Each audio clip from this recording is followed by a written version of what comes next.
Saya pernah membaca khutbah Nabi Muhammad terakhir. Jujur, benar, berani. Itu yang kita mau bandingkan dengan keadaan sekarang. Tidak jujur, tidak benar, tidak berani. Itu diucapkan 1300 tahun yang lalu, yang baru dipahami oleh Perserikatan Bangsa-Bangsa setelah Perang Dunia Kedua. Islam mendahului kesetaraan manusia. Kalau berdoa tuh minta akhirat, jangan cuma minta dunia. Buat apa sih dunia? Pernah nggak lihat orang untuk mendapatkan yang halal itu, ahli-ahli surga? Di sudut lain ada orang cuma nyari status dan korupsi lagi, ngapain? Antum tuh cuma ringan di lisan aja.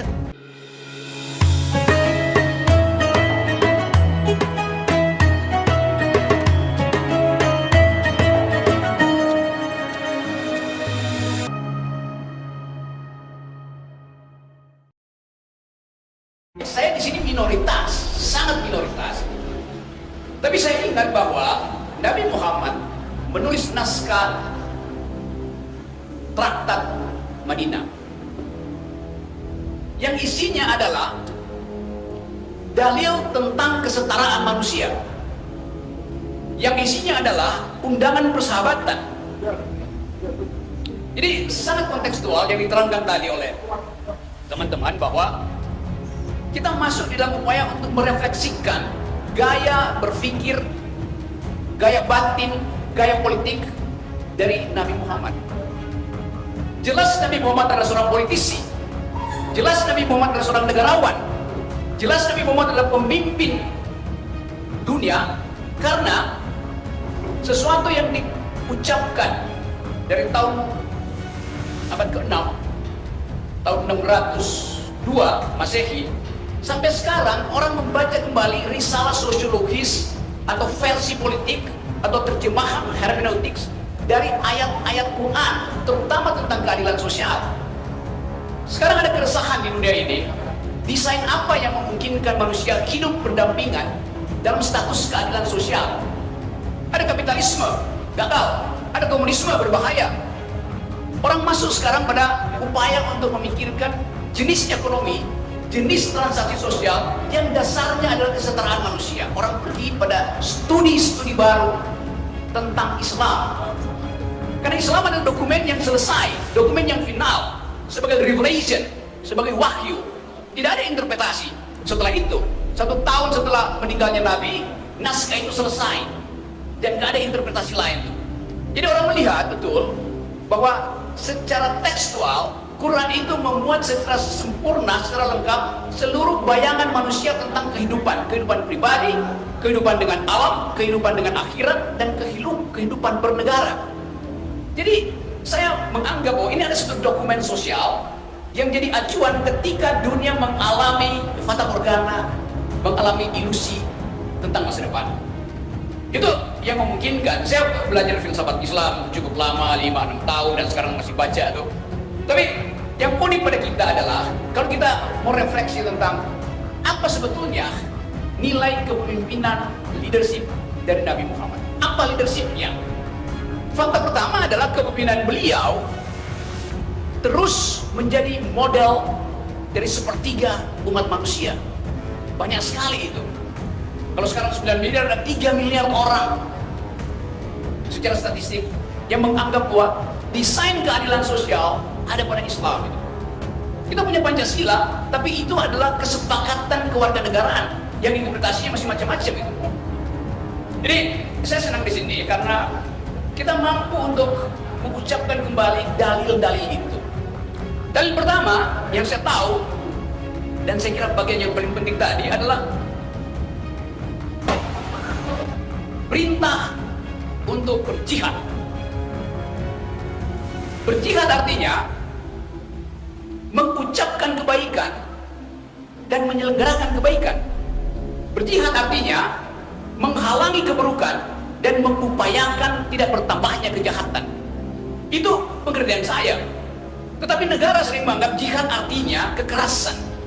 Jadi negara buta huruf terhadap interpretasi sosiologis, interpretasi perdamaian yang diajarkan di dalam kitab suci Al-Quran. Saya membaca banyak verses itu. Kita sekarang ada di dalam upaya untuk memahami bagaimana mungkin kitab itu diturunkan pada seseorang yang buta huruf. Bagaimana mungkin kitab itu diajarkan dan diterima oleh sepertiga bangsa manusia? Artinya ada sesuatu yang sakral dan ada sesuatu yang masuk akal di dalam uraian-uraian tekstual Quran. Nah, bagian yang masuk akal ini yang bisa kita persoalkan. Mempersoalkan artinya membaca secara serius supaya kita bisa ambil saripati keadilan, saripati kebenaran, dan saripati kejujuran. Tadi di meja itu saya sendirian mendengarkan bapak-bapak bicara pakai bahasa Aceh. Saya nggak ngerti bahasa Aceh, tapi saya mengerti bahasa tubuh dari 6 orang yang sedang bicara di depan saya. Bahasa tubuh kejujuran, bahasa tubuh keberanian, bahasa tubuh kebenaran. Itu dalil kepemimpinan yang seharusnya. Jujur, benar, berani. Itu yang kita membandingkan dengan keadaan sekarang. Tidak jujur, tidak benar, tidak berani. Kalau Nabi adalah pemimpin, terjemahannya dia adalah leader. Seorang leader akan menuntun umatnya, warganya, pergi pada harapan. Itu namanya leader. Ada wahyu di depan yang kita upayakan diselenggarakan oleh seorang pemimpin. Di dalam sistem bernegara, wahyunya namanya konstitusi. Tetapi justru konstitusi itu yang sekarang sedang dipermainkan oleh seseorang untuk memperpanjang kekuasaannya. Jadi dari awal kita lihat bahwa kalau dia leader, dia paham bahwa tuntunan itu harus menghasilkan harapan. Kalau sekarang kepemimpinan politik kita nggak ada harapan, orang frustrasi di mana-mana. Kalau misalnya kita berpikir bahwa IKN itu adalah semacam upaya untuk memperlihatkan kemegahan bangsa, di situ akan ada perusakan lingkungan, di situ akan ada makhluk Tuhan yang akan disingkirkan demi menanam beton di IKN. Padahal doktrin Islam adalah pelihara, hormati semua makhluk. Jadi IKN itu tidak berbasis pada sosiologi Islamis yang memerintahkan manusia untuk saling bersahabat, bahkan bersahabat dengan makhluk.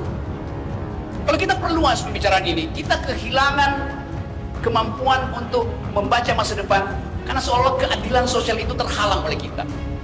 Doktrin sosial Islam adalah kesetaraan manusia, bahkan kesetaraan antar makhluk, penghormatan antar makhluk. Kita diminta untuk berlaku dalam perspektif mencintai itu, bukan memusuhi. Yang terjadi sekarang adalah pertarungan politik sama dengan pertarungan suku, sama dengan pertarungan etnis. Saya pernah membaca kuliah, sebut aja kuliah, atau khutbah terakhir, khutbah Nabi Muhammad terakhir. Ketika beliau mengatakan bahwa orang Arab tidak lebih tinggi dari orang Yahudi, orang Yahudi tidak lebih tinggi dari orang Barat, kulit hitam tidak lebih buruk dari kulit putih tidak lebih indah dari kulit hitam. Hal yang itu diucapkan 1300 tahun yang lalu, yang baru dipahami oleh Perserikatan Bangsa-Bangsa setelah Perang Dunia Kedua. Islam mendahului kesetaraan manusia. Nabi Muhammad dalam perspektif itu bukan seorang rasis pasti. Orang Aceh tidak lebih tinggi dari orang Jawa tidak boleh menganggap lebih tinggi dari orang Papua. Itu ajaran Islam. Itu kesetaraan manusia. Itu khutbah terakhir dari Nabi Muhammad. Saya mengingatkan itu pada para pemimpin untuk pergi kembali pada moral code dari hal-hal yang sifatnya teologis, yang hanya mungkin dipahami kalau orang punya kecerdasan, orang punya akal sehat. Dan memang Quran diturunkan ke wilayah pedunguan ketika masyarakat Arab mengalami pensoliman karena otak tidak dikembangkan. Itu yang menyebabkan ayat pertama adalah baca. Kan itu isi pertama, dalil pertama dari Quran. Baca, belajar, pikir, ikro. Bukan kerja.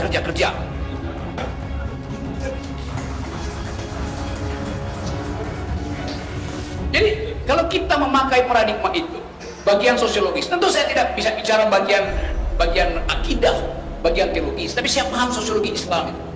Semua agama ada dimensi esoteris, ada dimensi eksoteris. Esoteris itu bagian batin yang hanya mungkin dialami ketika orang ada pada kesusukan individual. Ketika dia kusuk, dia mengalami gejala esoteris, fenomena esoteris. berupaya untuk menyatukan batin dengan alam semesta dan dengan pencipta alam semesta. Bagian yang rahasia dari manusia yang kita sebut iman itu. Tapi ada bagian yang eksoteris, pakai X bukan S. Itu bagian kemasyarakatan, bagian yang bisa kita akses bersama-sama. Jadi nanti orang akan mempersoalkan kenapa Rocky Gerung non muslim bicara di dalam forum Maulid Nabi. Karena mereka tidak paham bahwa agama itu ada bagian esoteris, ada bagian eksoteris. Perbaiki diri. Lebih baik wafat. Wafat. Ya Allah, saya katakan wafat. Meninggal. Wafat. Sama. Kita wafat pasti pulang. Apa yang antum bawa? Berdoa. Dan kalau berdoa itu minta akhirat, jangan cuma minta dunia. Buat apa sih dunia? Mau kemana? Dunia itu dikasih, jelas kok. Rizki jelas, tinggal nyari. Bedanya cuma status. Apa yang mau dibanggakan status? Direktur dengan tukang parkir sama aja, rizkinya sama, dapat juga. Terus apa yang mau dibanggakan? Antum tuh pernah gak sih keluar keliling sebelum subuh jam 4, jam 3, setengah 3? Saya dulu masa-masanya itu suka keliling tuh setengah 3, pakai motor kemana, sampai ke bulak kapal, kemana jalan. Masya Allah. Pernah gak lihat orang untuk mendapatkan yang halal itu, ahli-ahli surga? Dorong, gorengan, macam-macam. Ada yang jualan nasi goreng, ada yang tukang sapu jalan. Antum tuh kan keluar cuma lihat bersih aja. Orang-orang itu tuh sebelum subuh nyapu. Ada yang habis sholat, ada yang baca Quran dulu. Ya, dorong tukang mie, tukang macam-macam, pulang-pulang itu ngejar subuhan, disimpan. Kadang-kadang orang cuma iseng deh. Bang, mogok ya? Enggak, kok didorong? Orang kenapa ya? Kerjaan. Coba lihat orang-orang seperti itu. Dia ngejar yang halal itu. Di sudut lain ada orang cuma nyari status dan korupsi lagi ngapain? Ya, jadi miliaran dipakai juga enggak, dimakan juga enggak. Terus Allah sayang, dipesantrenin, suka miskin dan yang lain. Supaya berpikir ada yang salah, perbaiki. Mungkin juga ada yang tidak salah supaya menajamkan nilai-nilai kebaikan. Kamu terlalu sibuk, sini dulu deh, biar fokus. Ya, Masya Allah, Buya Hamka pernah masuk. Apakah salah? Tidak. Tapi ternyata hikmahnya Allah meminta beliau mengarang tafsir.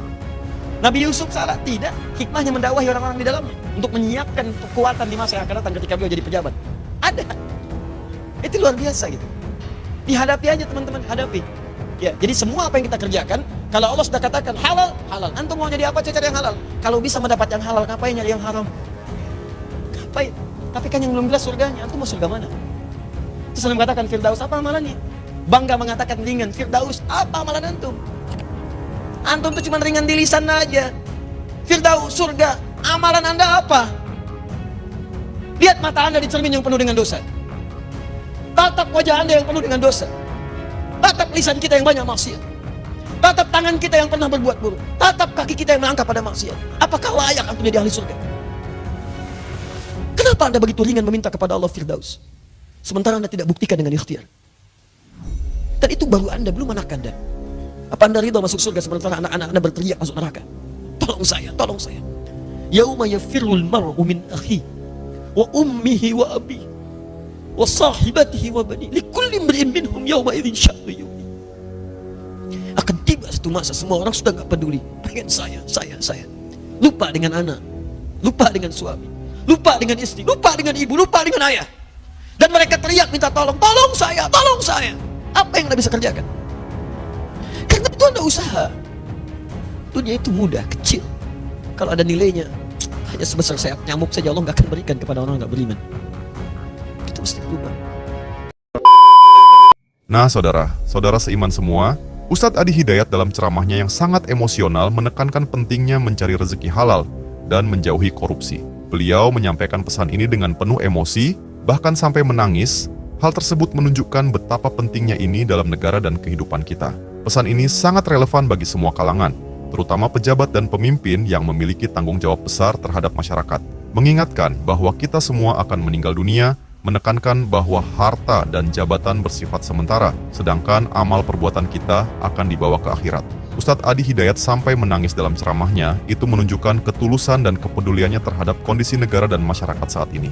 Ini seharusnya menjadi refleksi bagi kita semua untuk lebih berhati-hati dalam mencari rezeki, memastikan sumbernya halal, dan selalu berpegang pada nilai-nilai kejujuran serta integritas. Dengan demikian, kita dapat menjalani kehidupan yang lebih bermanfaat bagi diri sendiri serta orang lain. Tidak hanya itu, Rocky Gerung juga menyampaikan pandangannya mengenai keteladanan Nabi Muhammad. Beliau melihat Nabi Muhammad sebagai sosok politisi, negarawan, dan pemimpin dunia yang ajarannya tetap relevan hingga saat ini. Rocky menekankan bahwa kepemimpinan Nabi Muhammad telah menjadi model bagi sepertiga umat manusia, menyoroti pentingnya keadilan sosial dalam ajarannya. Pandangan Rocky Gerung ini menyoroti bahwa keteladanan Nabi Muhammad dalam kepemimpinan dan moralitas seharusnya menjadi acuan bagi para pemimpin saat ini. Ketika nilai-nilai tersebut diabaikan, negara dapat mengalami kemunduran. Oleh karena itu, meneladani sifat-sifat Nabi Muhammad seperti kejujuran, keadilan, dan kepedulian terhadap sesama sangat penting untuk memperbaiki kondisi bangsa. Nah, saudara seiman semua, itulah pembahasan kali ini. Semoga apa yang disampaikan bisa memberikan kita manfaat dan pelajaran baru untuk kita semua.